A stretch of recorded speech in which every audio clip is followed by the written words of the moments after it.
And hello, everyone. Welcome to the Real Estate Show on KCMX News Media 880. Pete Belcaster and Joe Brett, the real estate guys, with you today, and thanks for joining us.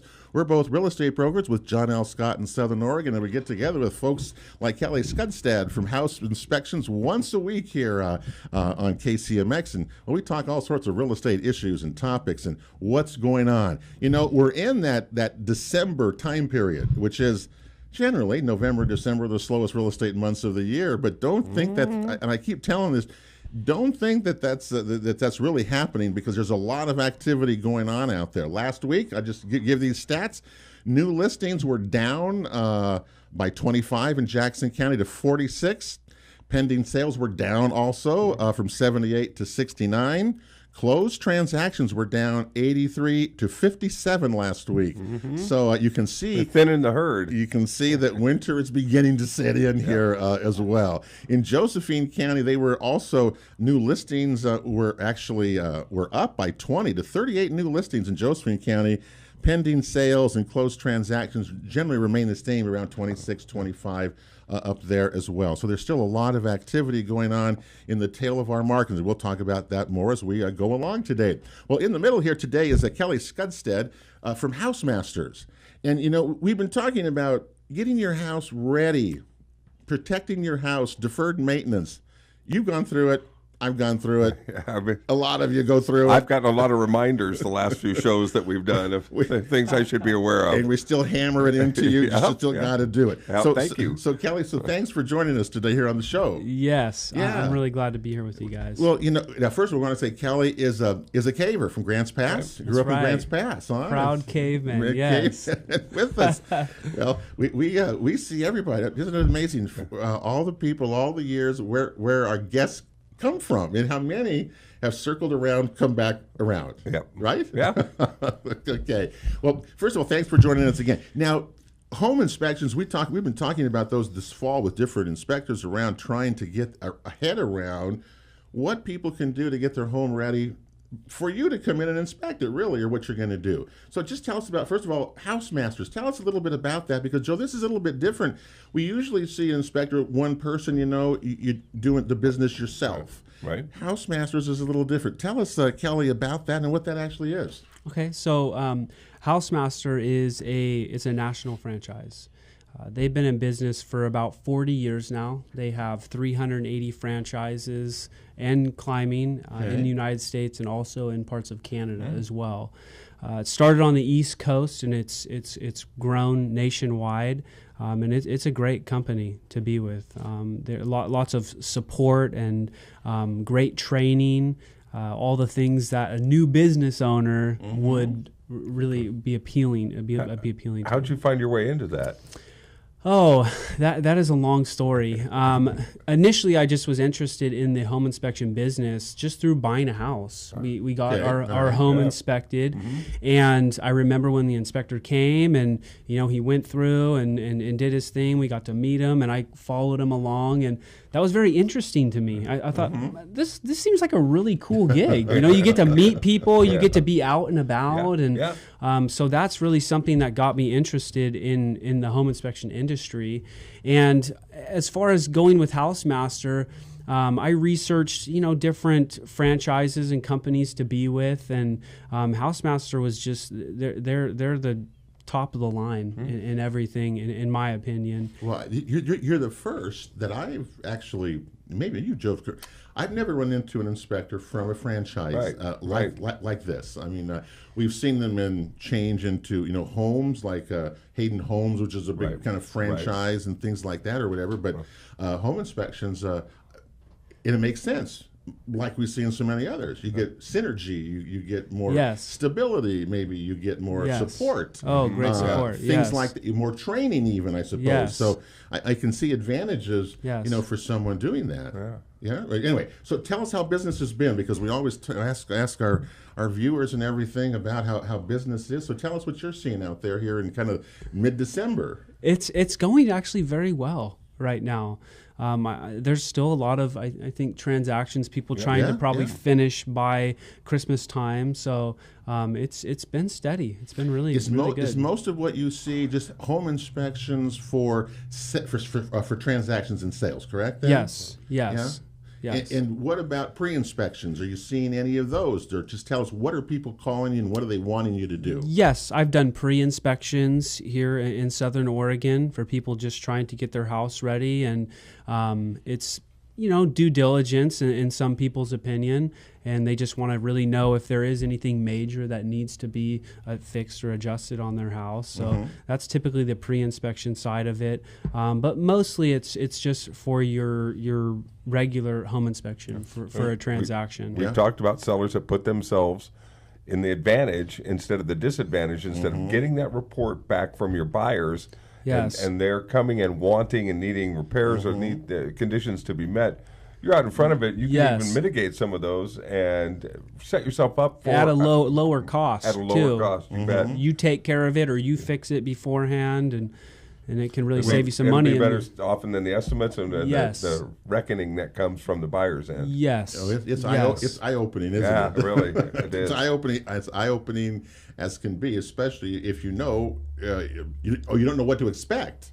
Or you've been there for 20 years and have not done anything at your house. That's when you're really going to find out that you messed up, and now you're going to pay for it. What are the things when you go, Kelly, outside? Because right now, when we got weather coming in, I mean, it's cold, it's wet, it's a lot of things.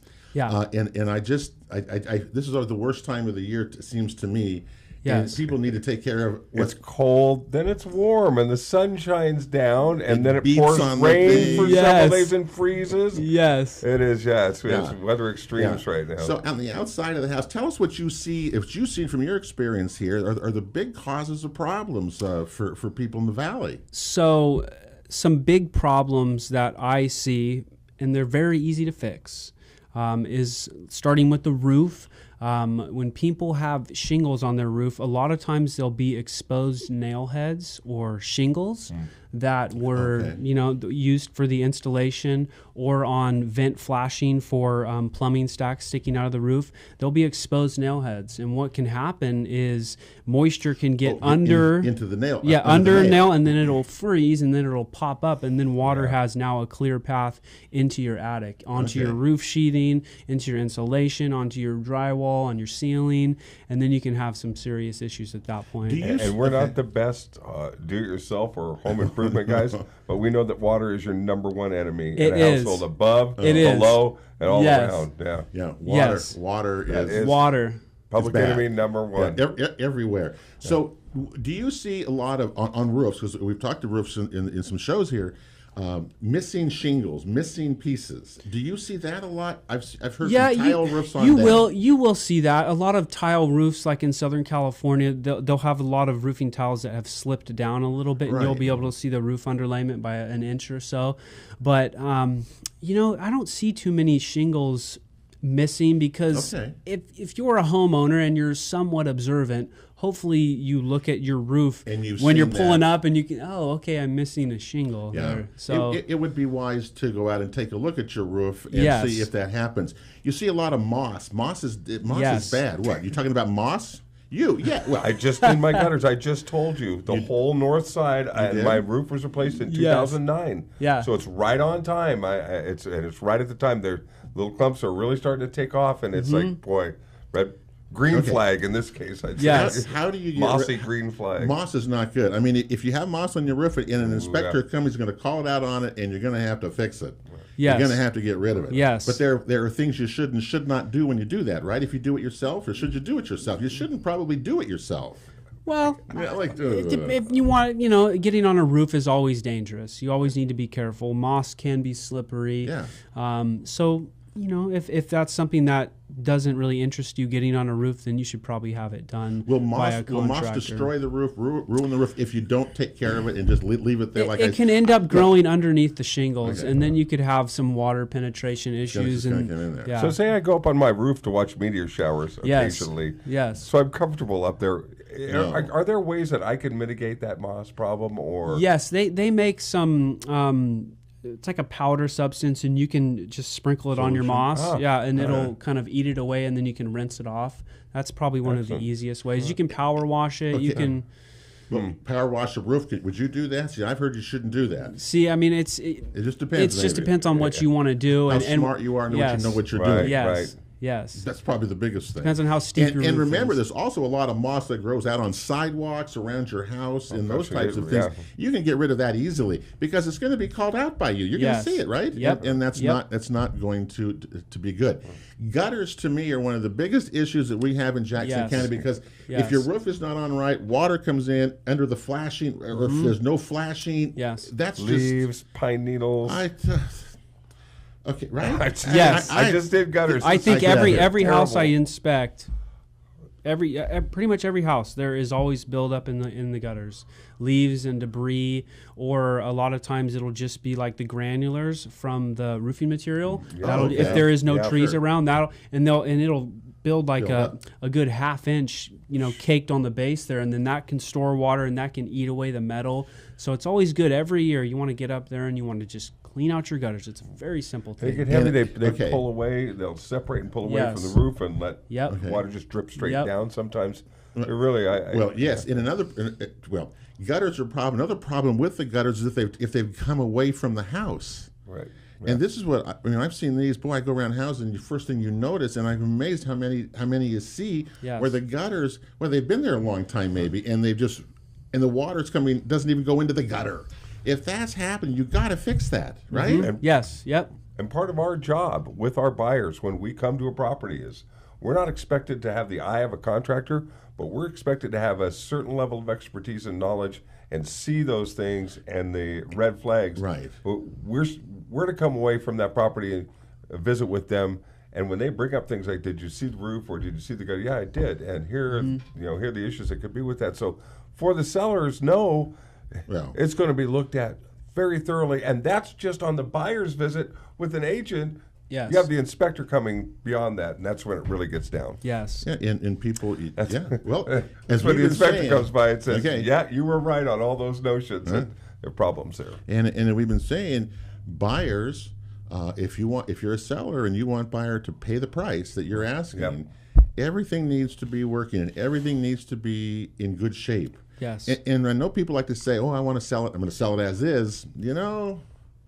A lot of times that doesn't work because lenders can see these things too. Appraisers. The inspections go to the lenders and the underwriters, and the appraisers and they go have through to come. them. Yep. And the appraisers. Yep. So, I know people want to get away with it here or there. As we say, if you don't pay for it now, you pay for it later. Yep. There's no way you get around it because people like Kelly come around and they're going to come and ruin the day. They're going to kind of show you what it is all about. You come and really help your buyer get a property in the condition they want and expect it to be, especially with buyers paying top dollars they've had to the last few years. And I tell my buyers, you want to know everything that's wrong with, you want to know everything that's in the inspection report. Some things good, some bad. At least have a pathway to do what you want to do with those, and that's up to you after that. Yes. Hey, we're with Kelly Skudstad from Housemasters today on the Real Estate Show. Today's show presented by the Rogue Valley Association of Realtors. RogueValleyRealtors.org is their web address. Hey, the Real Estate Show continues here on KCMX right after this. Welcome back to the Real Estate Show and KCMX News Media 880. Pete Balcaster and Joe Brett, the real estate guys, with you today. Thanks for joining us here mid-December as we, the two slowest months of the year, right? November, December. That's what they say, right? I'm busier than I've been in a while. Markets, yes, you have. We've been telling you about, two things I got to say. First of all, we've been telling you about the tale of two markets. Right. And Kelly, our guest here from Housemasters, knows this. I mean, you can see this. If you're, again, in that 500,000 level, selling above it, you're in a buyer's market. In Jackson County, the available month supply of inventory, Joe, at 500 to 700,000 now is over a year's supply. Remember, a normal is 6 months. Right. It's now gone double that. 750 to a million. It's a 14-month supply, and it's a 2-year supply at $1 million over. Again, these are in urban homes, not rural homes that we have the stats. That's encouraging to me because it's going to take me a couple of years till I'm ready to buy one of those. But glad that supply will be there for me. It'll be there for you in a couple of years. If you're buying in the below 500,000 level, Then it changes. It's a 2.5 month supply most of the way through there. But the 300 to 500 level is now 5 months. So that's almost a 6 month supply where buyer and seller have pretty much equal negotiating power. And the reason we know that, the average price that we're getting now is about 94.6% of the list price, which is telling you that buyers are having more negotiating power and sellers are not getting what they wanted. That's the normalizing market. And these stats show that. That's about 6% of your asking price less that you're getting, but it was about 3 or 2% a year ago. It was about they were getting mostly 96 and 97. So 94, it's dropped, and that's why. Good news for the buyers. Like they've been waiting for a little sway in their favor. A little swing. It changes. They're fluid markets, and interest that's rates what we're seeing are right also now. kind of holding. Well, if you're considering for next year. Okay, you brought up interest rates. Okay, I can tell you something here. Okay. This is from the National Association of Realtors here. Homeowners with lower mortgage rates are less likely to sell, okay? Yeah, so makes sense. 21%, and this is across the country, 21% are below 3% in their mortgage interest rates. They would sell a house, 21% of them. If you're at 5 to 6%, you're more likely to sell your house because when you buy the next one, it's almost the same interest rate. Yeah. But if you're at 2.8%, are you going to go buy something at 5%? My house payment's going up. I don't know. Yeah. Interesting. Because I'm not going to get that 2.8. I don't know. Those are the things that happen in this amazing market around there. We're with Kelly Skudstad, your name from House Masters. Isn't that right, Kelly? Yes, Isn't that's that right? Great. And we've been talking about home inspections, trying to get your house ready. Don't put it off. Take care of it. It's your great investment, and that's what we got to talk about. Yes. We've been on the outside of the house, and what else do you see on the outside? I know gutters. We talked about gutters coming down, water. Where does the water go that comes down the gutter? That's another thing you really need to know, because you're going to call it out. It has to be put away from the foundation. Yes. Do you ever go into houses and find water underneath them? Yes. And that the sellers don't know it's there? Yes. Oh. Yep. I found water, and actually from gutters, just gutters that are not directed away from the house. It's very easy to add some extra piping and get it away from there, especially in the wet months. That's definitely what you want to do. A lot of times gutters too will go into the ground and just disappear. And you don't know where the water goes. You don't know if it's clogged up. You don't know when the rain starts to come if that gutter system is going to work correctly. So it's really good at the beginning of the rain season to maybe pull the gutter out, spray some water down there, and make sure that it's working correctly. Who knows what's going to get trapped in there during the summer months? We had a buyer in Grants Pass, and he was looking at the way the water. He was very concerned on a hill. Okay, so you're on a hill. Yeah. The way the drainage was coming around this house, and he went in there. I'd never seen that before, with a moisture meter kind of thing, putting onto the walls. Yeah. And he found that they were all wet beyond what you couldn't see it by looking at it, but he found this out.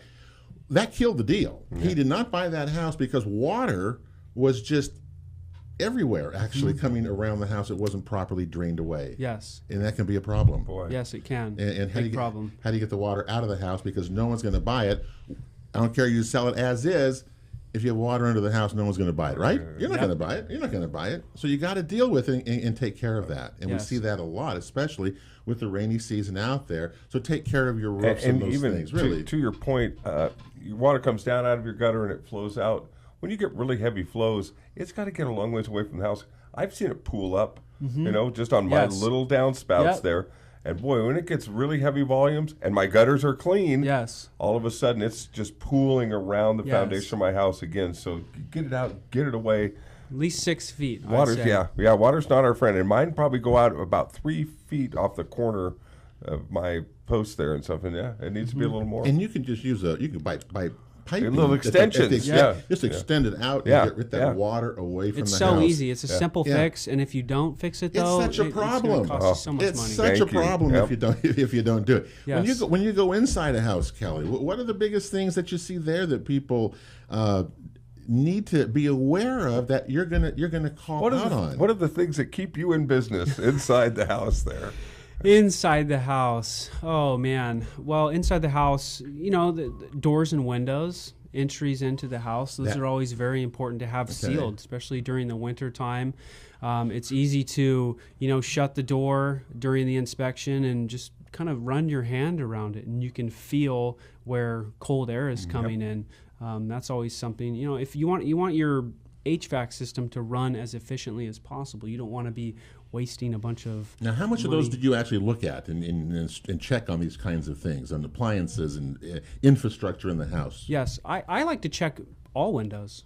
I like to check as many windows as are readily accessible, what we say. If there's, a big dresser sitting in front of a window, I'm not going to try to move that myself, But if it's accessible and I can see it and I can test it, I want to test it. I want to make sure that it works because I'm putting my stamp of approval on that house. Now, I've seen lots of homes with insulation that is falling. Yes. I mean, in the roofs and in the basement or in the crawl space, correct? Yes. You call that out, right? Yes. And that's got to be reattached. Yes. Right? Yep. Yeah. It's usually replace that, I would guess. Yeah. Well, you can reattach it if it falls, but do you know one of the reasons, Joe, why a lot of times it falls? Gets wet? No, animals will get up there and they sleep up in the creases of the insulation. Yep. Like mice or whatever they are. Yeah, right? you'll see holes. I'll look up and I'll see usually it's a perfect hole just kind of burrowed into the insulation, and you see droppings and stuff. So you kind of put the two and two together, and recommend they get a pest contractor out there. So yeah, and a lot of times that comes in because the foundation, the vents, or the screens are not properly attached. Yep. How many times do we see that? Yep. Yes. And again, that causes critters to come in, and then you're in trouble. The favorite critter story was the cougar that lived under the house in Merlin that I sold. That was quite a critter. That was my favorite. No, that was really? Oh yeah. And understand the cougar. Understand, we'll go into your house. Your realtor will not. So Yes. if we hear noises on the showing and things like that, we're going to have an expert come and flush that out, so to speak. Yeah. What about we had a show recently? I'm trying to think. We had research about mold, and do you see mold much in roofs, venting kinds of things, or tell us what you see with mold? Mm-hmm. So mold is just a product of moisture, too much moisture. So a lot of times you'll see mold under sinks. That's a very common area where they've had some sort of leaky faucet connection, which is a super simple fix, but it'll leak. And how often do you look under your sink and look back and see if anything's leaking? Not too often. So you'll see mold there, or in the crawl spaces you'll see that, or up in the attic if there's not proper ventilation up there as well. So I think proper ventilation in the attic is really because I've seen so many times that the vents from your bathrooms just vent into the attic. Yes. That moisture can't be good year after year after day or day after day. It should vent it out. It's got to be vented out. Yes. Got to, out to a roof vent. Yeah. So appliances are generally. Do you offer anybody any kind of guarantees along the way here? Tell us what you do at Housemasters that it would benefit someone here to do one of these with you. Yeah. So we offer a 90-day guarantee with what Housemaster does, and that's a personal guarantee. That's not through necessarily an insurance company. Okay. What we do when we do our inspections is we rate everything in the house. We rate it in poor, fair, or satisfactory condition. Okay. And if something is rated in satisfactory condition, I'm saying that no maintenance is needed. It's ready to go. It's in great condition. And those are the things that we guarantee. Anything that's in satisfactory condition, we guarantee for 90 days after the day of close. Okay. So if you rate it as poor condition, that doesn't work. Guarantee okay. It, yeah. All right. Okay. Well, that makes sense. Sure. You're gonna look at it if it's in. Yes. If your stove doesn't work, then you're not going to say. But you don't have control over who may repair it or who may do the work, and you can't guarantee their work. Yes. But you will stand by what you say are satisfactory kinds of things. Yeah, like a dishwasher. If it's working and everything's great during the inspection, but then 90 days within within those days, if something goes wrong, if there is an issue, then I will come out and I'll get it fixed personally. So guarantee what we do. Yeah. Well, I think we've heard that this fall, haven't we? You're the second time we've heard that, and I think that's fair. Yes. That inspectors. look, you're paying them, I don't know, $500-$600, whatever you're paying them to come out and do, and they give you this report and walk away. This way, they're putting their money where their mouth is, so to speak, and saying, "Hey, if I rate this good, I've got that for you, and we'll cover that ourselves." Yes. Also, I think that's fair. Also speaks to the confidence of your work and your expertise. Yeah, and you stand by that. That's kind of cool, isn't it? Well, look, everything is competitive. Everything is trying to be niches and trying to find your way through.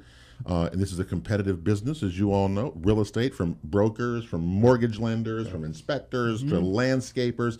And you try to find the people that you trust, the people that will do the best work for you.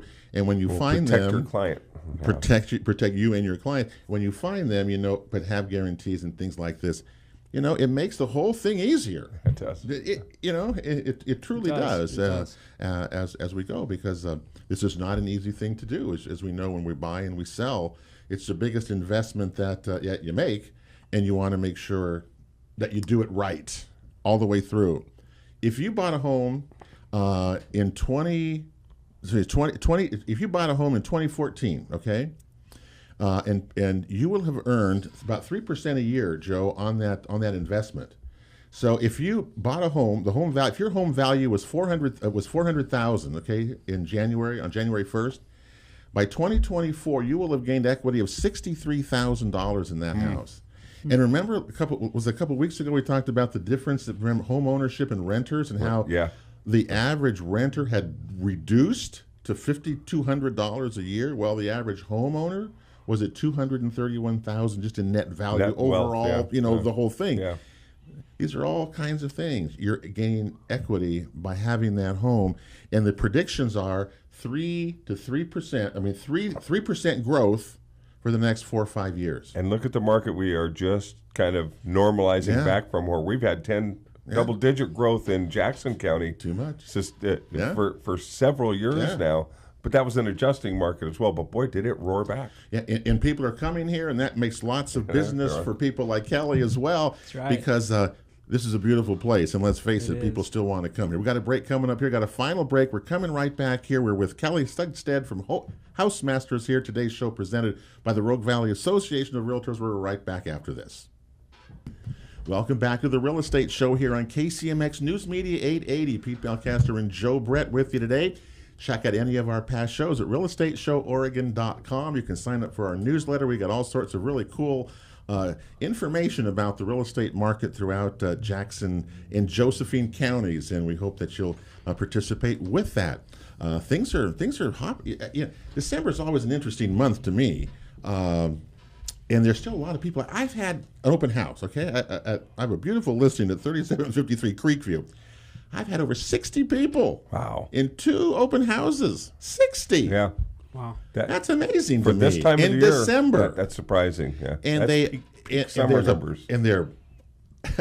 they're couples, they're retirees, they're families. It's amazing to me and what they're looking for and those kinds of things. They're out there. Don't think that winter is a bad time to sell, because there really is a lot of people out there. And they're serious buyers. They're the buyers that are really working the market. Yeah, interesting. Anyway, it's amazing. All right, we're with Kelly Skudstad from House Masters here on the Real Estate Show. Today's show presented by the Rogue Valley Association of Realtors. And, pre-inspections are I've been talking about this for a long time. Pre-inspections are really important. I realize that, and I wish more people would do that, because you really do call out you see a lot of things, especially in older homes, right? Yes. If you have a newer home, there's a big difference, right? Yes, big difference. Yeah. Yep. Do you inspect new homes? Tell me, because we have a lot of new construction going on here. Yeah. And tell me what you do with new construction, how that deals with it. Yeah, so new construction is also an important thing to get inspected, because who knows if all the plumbing got finally hooked up? Oh yeah. Or who knows if all the plugs are hooked up, if all the windows work properly. So those are obviously the things that we check when we move it, before the client moves in. We crawl under the house and make sure that everything's connected, everything's working right, all the plugs work. Do you do a sewer scope at all? No. That's Alice Lehman, we talked with a friend of Alice about sewer scopes, because we had a new construction house. that the thing came apart. Right. Yeah. Yes. And what a disaster! What a disaster as a result of that. Yeah. Anyway, that was a big And they are putting up homes as fast as they can because and there's a lot of there's a lot of people that go into building one house. Yeah, absolutely. The framer, the plumber, the electrician, and they're subs, all in and out, subs, and they have people working for them, and so it's just there's a lot of moving parts when you are building a house. And a lot of choreography. It's good to get it just checked finally before you move in. It's well, again, those are the things that you want to do to protect your investment. Yes. Yep. Older homes are really the biggest problem, right? Wouldn't you say? Yeah. Yes. Just because it's just the way they are. Yes. Yep. And you can mitigate some things, but you can't mitigate everything. Yeah. A lot of older plumbing and electrical is what we usually see on the older houses. Those are going to be the issues that we're going to find. A lot of ungrounded outlets, a lot of older mixed plumbing that is, not connected correctly, and those are going to be a lot of the issues that we find in older houses. Renovations, remodels. Yes, and who knows who's done the renovations over those 50, 70, 80, 100 years. Yeah. It could have been a contractor, it could have been a homeowner. So we see. And remember, both types. When you see garage conversions or things like that. Yes. And we've had Kimberly London from the city of Medford in here, and we know that you got to get the permit. Yeah. Right? Yeah. Because if you go sell it, you're going to call it out, and it's not permitted. You're going to have to get rid of it. You're going to have to do it because the underwriters, the lenders, are not going to allow it because it's unpermitted. Your buyer's not going to pay for it. You're going to pay for it before you sell the house. We lost a sale because of an unpermitted bedroom that was attached into this garage thing. Yeah. And it would have been fine if it would have been permitted, but the state would not allow that because it was an unpermitted place. And you see that a lot. So you can really call those out easily, can't you? Can you see that? I mean, you can always tell when something is unpermitted, and then you would make a recommendation, to make sure there were permits pulled on that. Yeah. But coding, permitting, that type of stuff, I don't really venture into that. Do you see a lot of do-it-yourself stuff? Yes, so much, and you can always tell. And then what's interesting is when you start seeing the DIYers, working on their houses, then you kind of put that in the back of your head as you go through the rest of the house, and you'll just start noticing things. Okay, this. Well, I bet this. So it's very interesting. Part of the adventure of showing older homes sometimes to buyers is trying to figure out where the remodels, how this room came into being. Yes. And does it look up to snuff? But there's some really, people do a lot of things to a home over decades, and several different owners are coming in and out to suit it to their own needs. So there could be a lot to unravel there. Yep. Well, a lot. You can check with the city of Medford because they got permits on these things going back to 1913 or whatever that was. I mean, and they're very accessible, easy to get a hold of them, and to pursue that online or by calling the Medford Planning Department. Yeah, because don't do it without the permit. I mean, don't do it yourself. Or if people say they can do it themselves, but again, you can see it. Yeah, if you have concerns, call and find out if it's been permitted. They'll tell you. Yeah. They'll have it on record. Yeah, well, that's why these guys spend money becoming electricians and plumbers and things, because they know that, and that's why they have to have permits for those types of things. Again, you don't need a permit if you're doing your own house inside. You don't need a permit for that, but if you expand it or go out, you do. And remember, those permits are pulled, and the county assessor comes and gets them, and then you're going to get a tax probably increase as well. So we've learned a lot on the show. Listen to that. Anyway, you've learned well. Well, I think we're almost out of time here, but I think you get the point that keeping your house maintained is the number one thing you can do to keep your investment up, especially if you want to sell it eventually. You're not going to get as much money unless you do. Bottom line. I don't care what it is, right? Yep. It truly is, and we want you to be smart about it. And again, a pre-inspection is a wonderful thing. If you have any doubt, or if you've lived in your house for 20 years or so and you've not done anything to it, like me, the pre-inspection will help you a lot. Totally. Because It's a small price to pay Yeah. for the issues that will be found and that you can fix before. And remember, as a seller, it's cheaper to do it yourself as opposed to have the buyer's estimate. Yes, and as a seller, you're controlling your sale better. Otherwise, you're relying on the buyer and the buyer's inspection to control what you do from that point on. It would give your buyer confidence in you. And remember, as we normalize the market, we're into that kind of that 6-month negotiating or equal. Sellers aren't calling all the shots anymore. The seller can't call all the shots unless you have that. So anyway, those are just little tidbits that we hope that you put in the back of your mind that may save you some money and a whole lot of grief in the end, for sure. So, Kelly, how can someone get a hold of you? Housemasters is the name of the company now. And again, I learned this also is that Joe's the only affiliate inspector as a part of the affiliates of the Rogue Valley Association of Realtors. Oh, excellent. I was amazed at that. What a great organization with lots of people, and there's more house inspectors around. But good for you for doing that, because we support RVAR and all the kinds of things. And big time. You got to have members. People got to join things, and we got to kind of stick together as we go through this crazy grow and stuff. Support each other that way. Totally. So how can someone get a hold of you there? There's the obvious calling or texting. Housemasters.com. Yes, or Housemasters.com. Housemaster.com. Okay. Yes, /Southern Oregon. Okay. And once you go onto our website, you can book from there. So a lot of TCs like that, they can just book directly on our website. You can request a quote from there. You can chat from our website as well. So a lot of things, but always calling and texting is a great means too. Okay. Well, it was nice to meet you, and good luck to you. Yeah, thank you. Thanks for having me. Maybe we'll have you back again, and we'll do this again and see if anybody's getting better at this in their houses. We could do a whole show on gutters, he said. Let's do a whole show on gutters. One of these days we won't need a house inspections, maybe. No, I don't know. That's never going to happen. That's going to do it for the Real Estate Show here today. Thanks for joining us as usual. We'll be back with you, of course, next Saturday as well. So in the meantime, have a great week. God bless you all. We'll see you next week here on KCMX. Good night.